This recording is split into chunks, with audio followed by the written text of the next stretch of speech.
एक बार एक भाई ने सवाल किया कि महाराज श्री, ऐसे कुछ सूत्र दे दें जो घर परिवार और समाज दोनों में कॉमन हो और जिससे दोनों जगह प्रेम और सद्भाव बना रहे। मैंने कहा जो घर परिवार में प्रेम और सद्भाव रखता है, सच्चे अर्थों में वही समाज में भी प्रेम और सद्भाव स्थापित कर सकता है।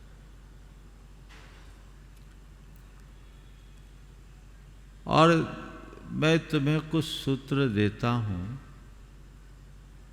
जिसे आत्मसात करने पर दोनों जगह की व्यवस्थाएं बन सकती। आज मैं चाह रहा हूं वही 4 बातें आप सबके बीच प्रस्तुत कर दूं।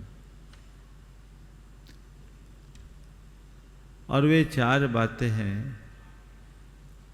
कोऑपरेशन, कोऑर्डिनेशन, कॉम्बिनेशन और कंट्रीब्यूशन। पुनः दोहरा रहा हूं, कोऑपरेशन, कोऑर्डिनेशन, कॉम्बिनेशन और कंट्रीब्यूशन। परिवार हो या समाज, जहां ये चारों बातें हैं उनमें प्रेम होगा, सद्भाव होगा और वे सुदृढ़ रहेंगे। अब एक एक करके हम बात करना शुरू करते हैं और देखना कि ये बातें मेरे घर परिवार में है या नहीं और समाज के प्रति मेरा ये दृष्टिकोण है या नहीं। सबसे पहली बात कोऑपरेशन। कोऑपरेशन का मतलब सहयोग। सहयोग। आप देखिए कि आप अपने घर परिवार में एक दूसरे के प्रति सहयोग मूलक कितनी भावना रखते हैं। आप एक दूसरे को कितना कोऑपरेट करते हैं। देखने में ये आता है कि आजकल कोऑपरेशन की भावना कम है, कंपटीशन की भावना ज़्यादा है। और जहां कोऑपरेशन की जगह कंपटीशन का भाव आएगा, प्रतिस्पर्धी मनोवृत्ति आएगी, वहाँ क्षोभ, ईर्ष्या, अहम जैसी दुर्वृत्तियां हावी होगी, उत्तेजना जैसे विकार प्रकट होंगे, प्रेम दूर हो जाएगा।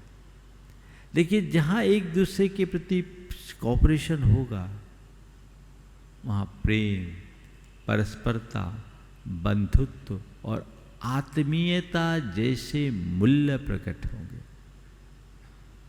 दोनों चीजें हैं जिनके प्रति आपका कोऑपरेटिव दृष्टिकोण होता है या जो आपके प्रति बड़ा कोऑपरेटिव दिखता है, आपका उसके प्रति क्या नज़रिया होता है। और जो व्यक्ति आपके प्रति कोऑपरेशन की जगह कंपटीशन या आपको कोऑपरेट नहीं करता, उसके प्रति आपके मन में क्या दृष्टिकोण होता है।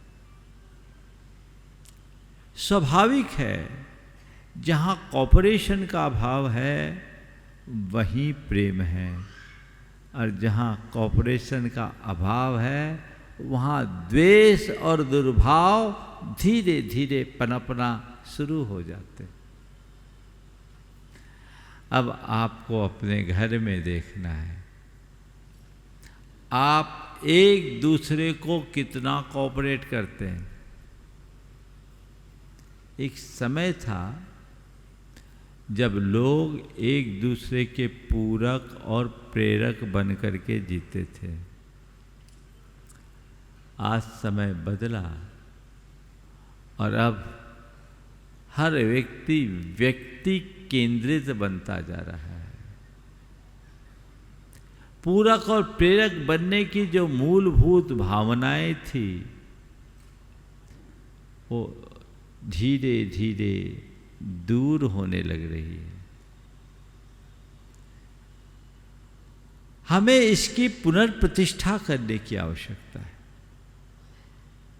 इसे अगर हमारे घर में ये व्यवस्था है तो इसमें स्थिरता बनी रहे और इसे हम पुष्ट करें, और यदि इसका अभाव है तो इसे प्रकट करें। जीवन का आनंद तब होगा। मैं एक परिवार की बात आपसे कहता हूं, जिनके माता पिता दोनों नहीं हैं। 8 भाइयों का परिवार है। 8 भाइयों के बच्चे, बच्चों के भी बच्चे हो गए। भरा भरा पूरा परिवार, संयुक्त व्यापार, और एक चूल्हे में सबकी रोटी बनती। मैंने एक दिन पूछा कि ये बहुत प्रसन्नता का विषय है कि इतना बड़ा परिवार और आज संयुक्त रूप से रह रहा है, संयुक्त रूप से काम कर रहा है, और आपस में देखने में भी लगता है कि आप लोगों में बड़ी एकजुटता और प्रेम है। इसका राज क्या है? उन्होंने जो बात कही वो आप सबको ध्यान में देने योग्य है। बोले महाराज जी, हमारे परिवार में सब एक दूसरे के पूरक है, न कोई बड़ा है न कोई छोटा। महाराज, हम सब लोग केवल परिवार के लिए जीते, अपने लिए नहीं जीते। कितनी बड़ी बात। हम परिवार के लिए जीते, अपने लिए नहीं जीते। ये दृष्टिकोण यदि अंतर मन में विकसित हो जाए तो कभी किसी तरह की समस्या उत्पन्न हो ही नहीं सकती। लेकिन ऐसा कहाँ है? 8 भाइयों का परिवार आज प्रेम से रह रहा है, लेकिन हम तो ये देखते हैं कि 4 जने भी साथ नहीं रह पा रहे। एक दूसरे के पूरक बनिए, एक दूसरे के प्रेरक बनिए, एक दूसरे को साथ दीजिए, एक दूसरे का साथ निभाइए। ये आपका कर्तव्य है। इसके बिना आप आगे नहीं चल सकते। आगे बढ़ने के लिए ये सबसे बड़ी जरूरत है। तत्परता के साथ इस बात को अपनाना चाहिए, और यदि ये नहीं होगा तो कुछ भी नहीं होगा। हम कितना कोऑपरेट करते हैं। मैं एक अच्छे प्रबुद्ध परिवार की बात कह रहा हूँ, जिनमें पति पत्नी दोनों IAS हैं, उनके बच्चे हैं। एक IAS अधिकारी की बात मैं कह रहा हूँ, IAS दंपति की बात कह रहा हूँ। उनने एक दिन चर्चा में कहा, महाराज हम लोगों की जो जॉब है 24/7 है, कब कितना काम आ जाए कहाँ नहीं जाता। लेकिन हम लोगों में महाराज जी सबसे बड़ी बात यह है कि हम लोग कोई काम को छोटा नहीं समझते और हर काम मिल बैठ करके करते हैं। तो हम लोगों में किसी मुद्दे को लेकर कभी खींचातानी नहीं मचती। आप ऐसा कर सकते हैं कि नहीं?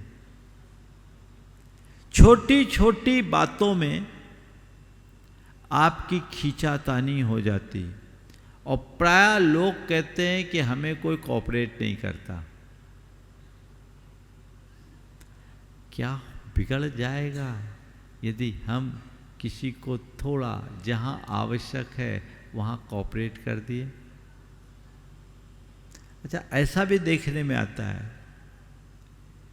कि कई लोगों के साथ ऐसा देखने में आया कि घर परिवार वालों को उनसे शिकायत है, वो घर परिवार को कॉपरेट नहीं करेगा, दुनिया को कॉपरेट करने के लिए तैयार। ये एक बहुत बड़ी दुर्बलता है।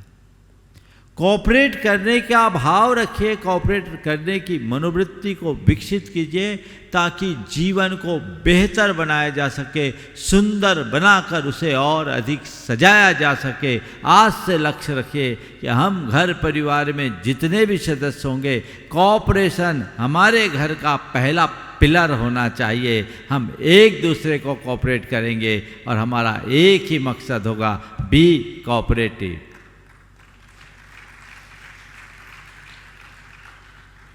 कर सकते हैं, और जब घर परिवार में आप करेंगे तो समाज में भी होगा। समाज में कॉपरेशन का अभाव होना चाहिए। कोई भी यदि अच्छा काम कर रहा है तो हमें उसे पूरी तरह कॉपरेट करना चाहिए। हम खुद नहीं कर पा रहे, सामने वाला कर रहा, हम इसमें सहयोगी बने, प्रतियोगी नहीं। आजकल सहयोगियों की कमी है, प्रतियोगियों की बहुलता है, और केवल प्रतियोगी नहीं, समाज में विघ्न संतोषियों की भरमार दिखती है। इससे विघटन होता है। संगठन कैसे चलेगा? संगठन केवल कॉपरेशन से चलता है, उसके बिना कुछ नहीं। हमारी शक्ति भी खत्म होगी और सौंदर्य भी बिखरेगा। अपने शरीर को लीजिए, हमारे शरीर में कितने अंग प्रत्यंग हैं, कितने सारे ऑर्गन्स हैं, लेकिन ये सब काम कैसे कर रहे हैं? कैसे कर रहे हैं काम? एक दूसरे के साथ इनका कॉपरेशन भी है, कोऑर्डिनेशन भी है, कॉम्बिनेशन भी है और कंट्रीब्यूशन भी है, तब काम चलता है। अगर एक भी छूट जाए तो गड़बड़। और इन सबको कमांड कौन देता? हमारा माइंड है ना। हमारा माइंड देता है। जिस समय हमारा सारा शरीर, उसका अंग प्रत्यंग हर क्षण काम कर रहा है, पल पल काम कर रहा है, और माइंड उन सबको कमांड दे रहा है, जहाँ जिसकी जो भूमिका है वो अपनी भूमिका निभा रहा है, तब शरीर काम कर पा रहा है। यदि किसी ने भी अपना काम छोड़ दिया और इसमें से एक भी अंग कमजोर हो गया तो शरीर रुग्ण हो जाएगा, और कोई मुख्य अंग अगर हट गया तो शरीर ही नष्ट हो जाएगा। होगा? तो जैसे शरीर है वैसे ही हमारा परिवार है, वैसे ही हमारा समाज है। शरीर में छोटे बड़े सब अंग की महत्ता है, ऐसे ही घर परिवार में छोटे बड़े हर सदस्य का मूल्य है। जैसे शरीर के छोटे बड़े हर अंग का महत्व है, वैसे ही समाज के छोटे बड़े हर व्यक्ति का महत्व समझना चाहिए। सबको लेकर के चलिए। चलिए अपने हाथ को देखिए, हाथ के पंजे को देखिए। पंजा का सौंदर्य आपको दिखता है? पांचों उंगलियां हैं, ये पांचों उंगलियों का रूप एक सा है क्या? अलग अलग है। कोई छोटी है, कोई मोटी है, कोई बड़ी है ना। थोड़ी देर के लिए कल्पना कीजिए। आजकल कई बार लोग एकात्मता की बात कहते हैं। अगर पांचों उंगलियां एक सी साइज की होती तो हाथ की शक्ल कैसी होती? थोड़ी देर के लिए कल्पना कर लो, ये पांचों उंगली सब यहाँ बराबर होती तो हाथ की शक्ल कैसी होती? हाथ का पंजा हाथ जैसा दिखता कि ब्रश जैसा दिखता? बोलो, शक्ल बिगड़ती।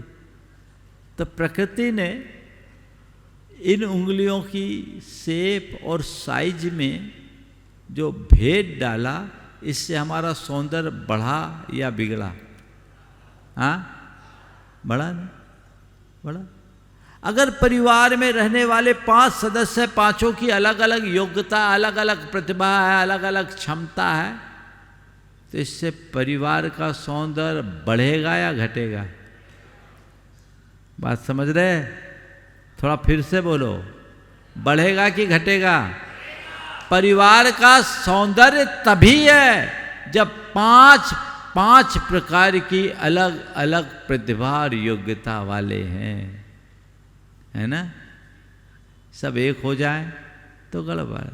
इसी तरह समाज का सौंदर्य भी तभी है जब वहाँ हर प्रकार के लोग हों, हर स्तर के लोग। लेकिन ये सौंदर्य और ये सामर्थ्य तभी है जब पांचों में आपस में कोऑपरेशन हो, कॉम्बिनेशन हो और कंट्रीब्यूशन हो। ये हाथ की 5 उंगलियां भले छोटी बड़ी है, पर जुड़ी किससे है? पंजे से, हाथ से जुड़ी। कोऑपरेशन क्या है? जब जरूरत होती 5 इकट्ठी हो जाती। रोटी कब खा पाते हो? बोलो, 5 उंगलियां इकट्ठी होती तब खा पाते हो ना? रोज का अनुभव है ना। अभी उंगलियां क्या है, तुम मोटी हो, तुम खाओ, अंगूठे से रोटी खाओ, चाट पाओगे? खा नहीं पाओगे। एक उंगली से खा पाओगे क्या? एक उंगली भी होगी अगर कम तो थोड़ी कठिनाई होगी। तो पांचों जब जरूरत पड़ती है इकट्ठी हो जाती है, और जब जरूरत नहीं तो अपना अपना काम करती है। कभी किसी एक उंगली की जरूरत होती तो दूसरी चुप रहती है, वो कुछ नहीं बोलती। जिसकी जब जरूरत, जहाँ जरूरत, जितनी जरूरत उतना काम है। अपना काम करना, सामने वाले को साथ देना और दूसरे के काम में टांग न अड़ाना, यही तो समरसता का आधार है। अपना काम करो, जरूरत पड़ने पर साथ दो, और कोई काम कर रहा है तो उसकी टांग मत खींचो। आजकल यही 3 काम छोड़कर बाकी सब काम होता है। अपना काम करना नहीं, साथ देना नहीं, और टांग अड़ाने से फुर्सत पाना नहीं। अपना काम करो। आजकल देखता हूं मैं, लोगों के पास पता नहीं कहाँ से इतना समय आ जाता है जो दूसरों के बारे में समीक्षा करते रहते हैं, अपनी राय जाहिर करते रहते हैं, और आपका व्हाट्सएप, सोशल मीडिया तो इसी से भरा रहता है। घंटों विचारने में, टाइप करने में, ग्रुपों में डालने में खपाने वाले लोग ऐसी नकारात्मक बातों में अपना समय गंवाने की जगह जीवन को बेहतर बनाने के लिए किए होते हैं, तो पता नहीं कहाँ से कहाँ पहुँच गए होते। लेकिन क्या बताऊं, समाज में धुआं उड़ाने वाले लोगों की भरमार है, सुगंध फैलाने वाले लोग बहुत कम हैं। मैं आप सबसे इतना ही कहूँगा, अगर तुम्हारे पास थोड़ी भी सामर्थ्य है, समय है, शक्ति है, तो इसका प्रयोग सुगंध फैलाने में करो, धुआं उड़ाने में नहीं। प्रेम सद्भाव के लिए कोऑपरेशन बहुत जरूरी है, घर परिवार से लेकर समाज तक। फिर कोऑर्डिनेशन, समन्वय, तालमेल बना रहना चाहिए। अलग अलग होकर के भी अंदर से एक।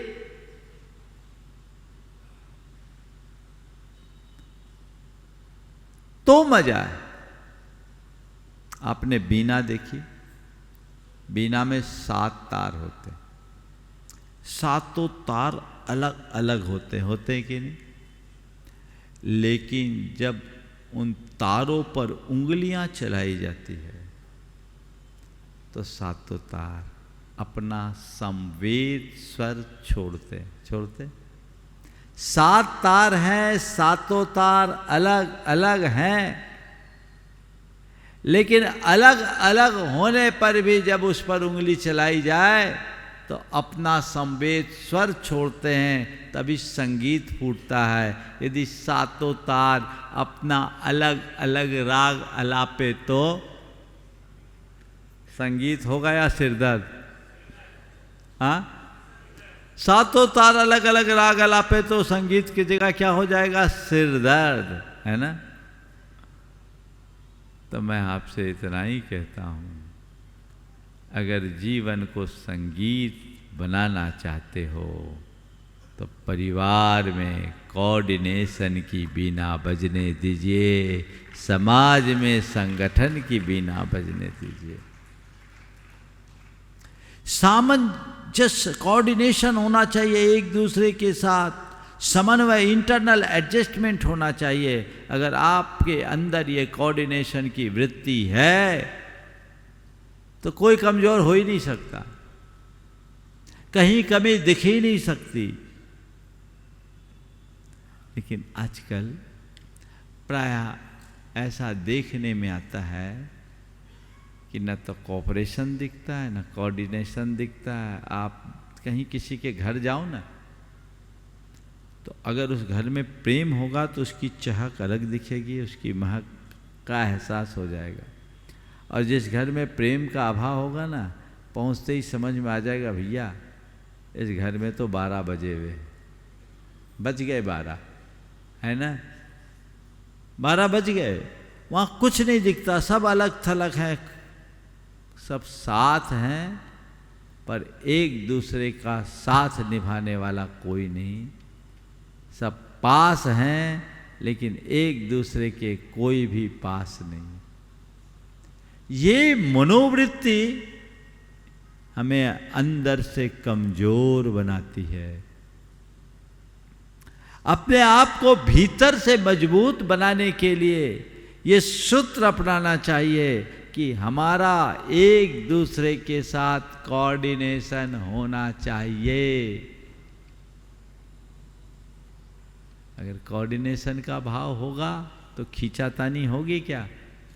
बोलो, हाँ? पर आजकल तो छोटी छोटी बातों पर खींचातानी हो जाती, होती कि नहीं होती? पति पत्नी दोनों में किसी बात को लेकर के खींचातानी हो रही थी। उनका बच्चा था 8 साल का, वो देख के सुन रहा था। खींचातानी का विषय था कि बच्चे को क्या बनाना है। अब बातचीत चलती चलते आपस में इतनी बहस बढ़ गई कि बात बिगड़ने की स्थिति में आ गई। दोनों ने बच्चे की तरफ रुख किया और बोला, बेटा बता तू क्या बनेगा? बोले तू क्या बनेगा? बोले आप लोगों को देख के मैंने एक ही निर्णय लिया कि मैं वकील बनूंगा।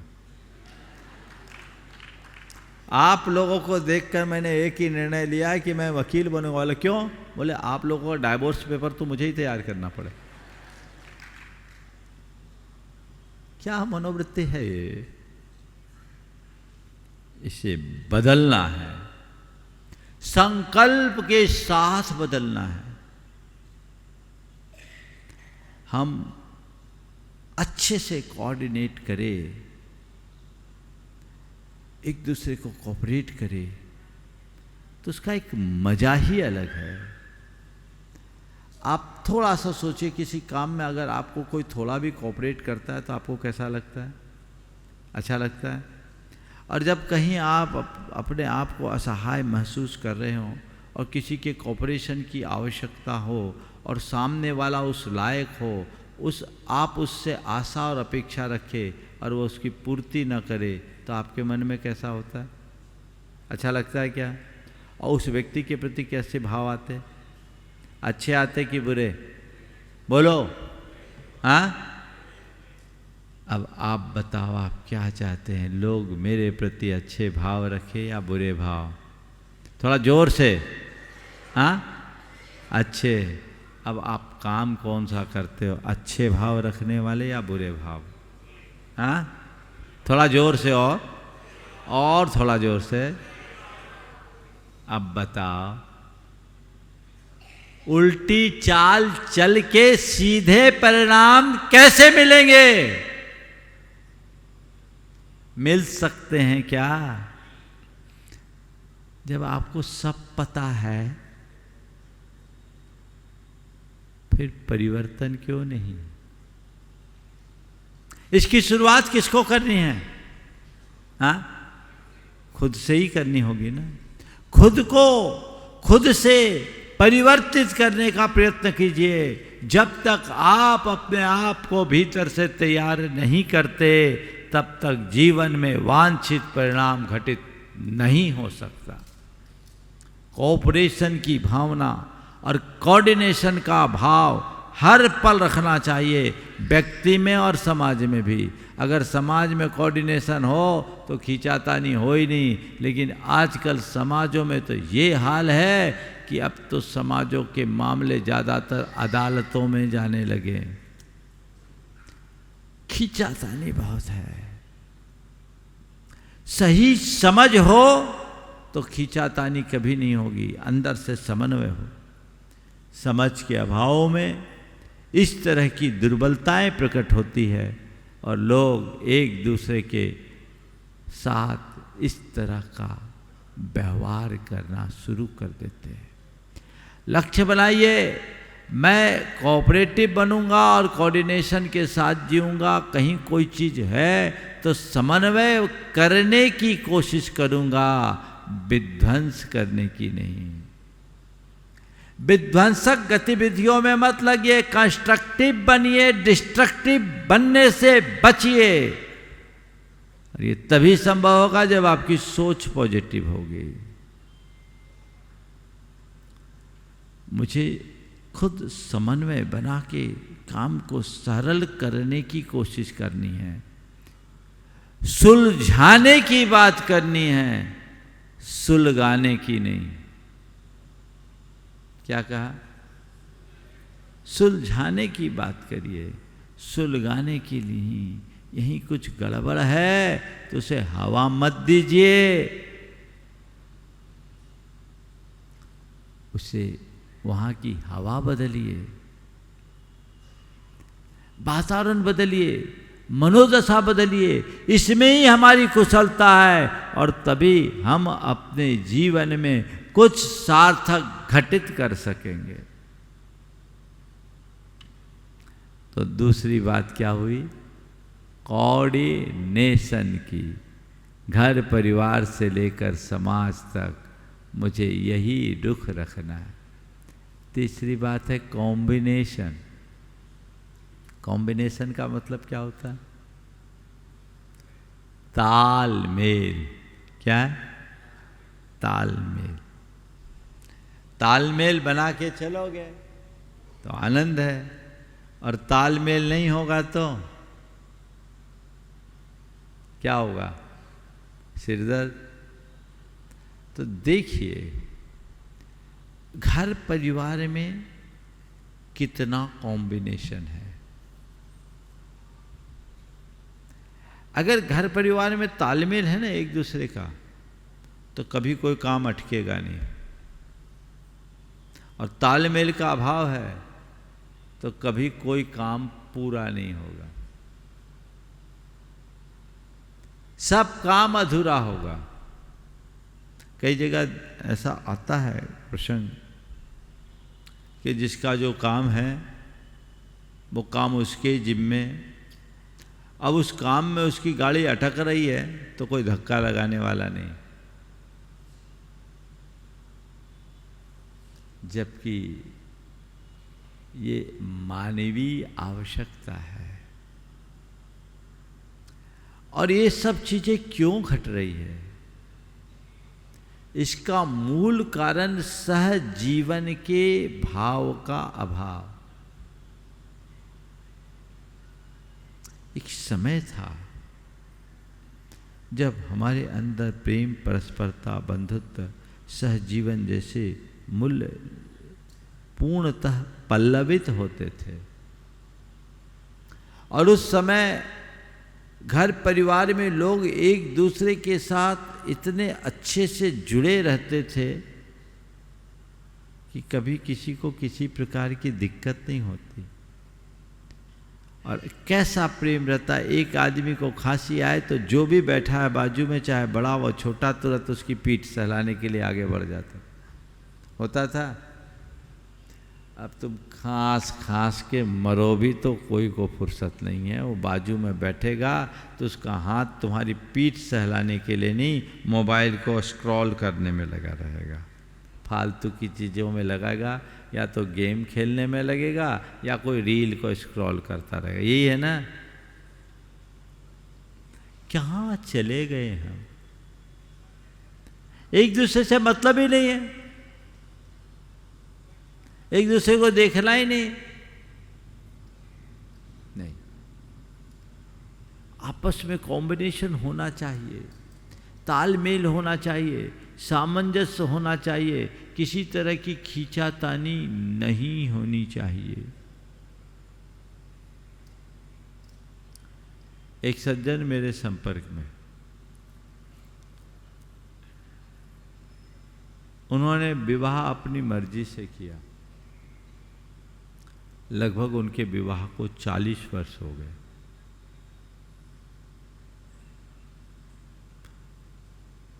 जो विवाह किया उसके निर्णय से उनको पश्चाताप है, क्योंकि उनने विधर्म विवाह किया था और एकदम विरुद्ध विचारधारा के साथ विवाह किया। ये कट्टर जैन और वो एकदम कट्टर दूसरी दिशा वाले। मैंने उस व्यक्ति से एक दिन सवाल किया कि इतना सब कुछ होने के बाद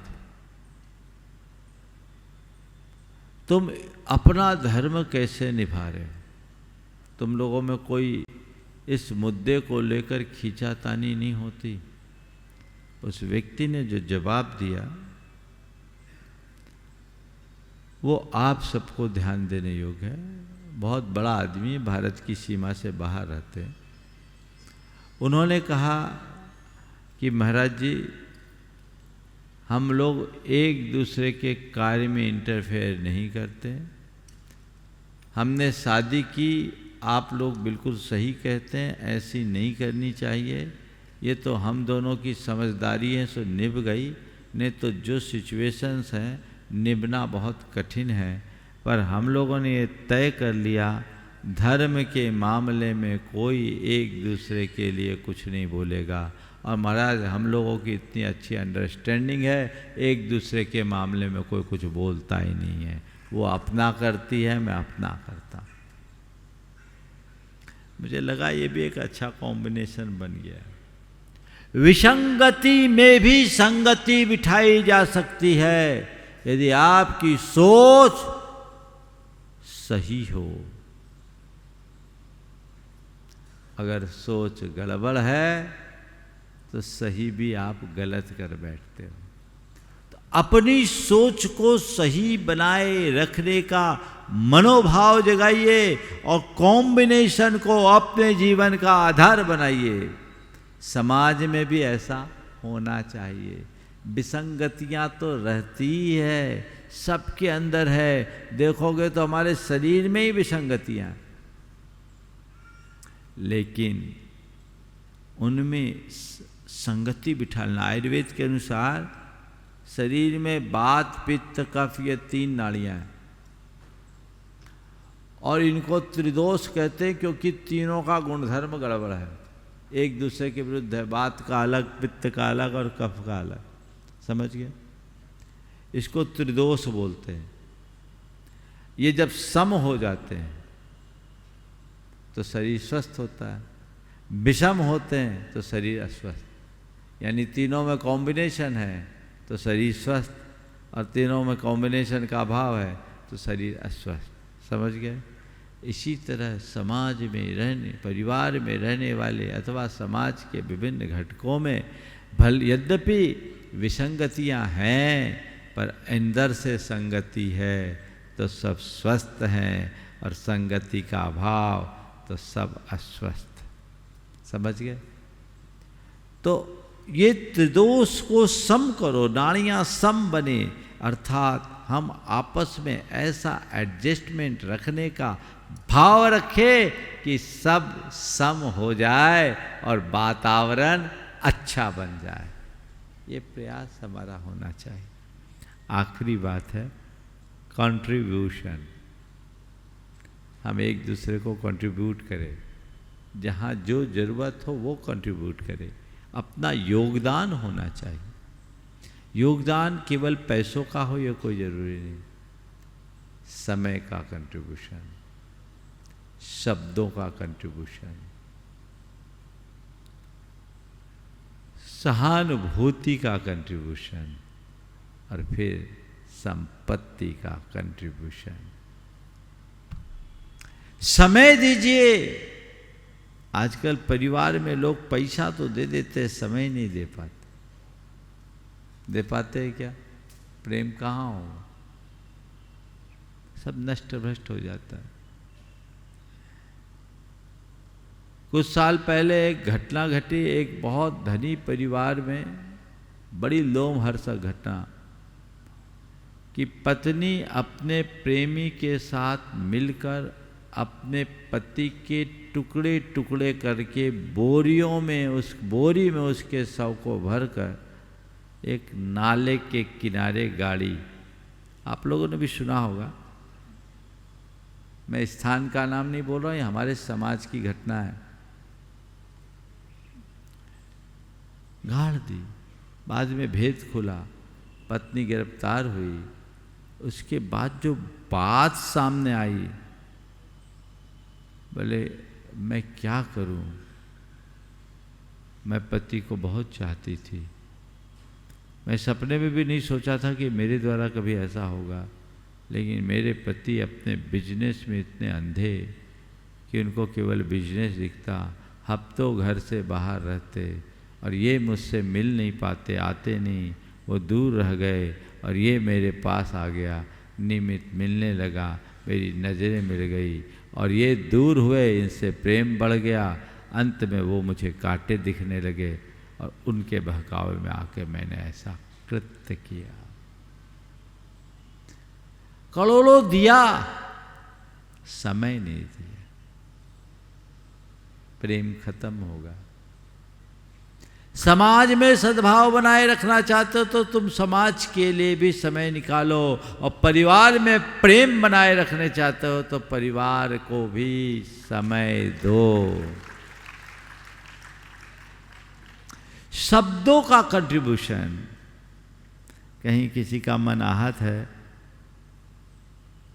दो प्यार भरे शब्द सुनाकर उसे मोटिवेट कर दो।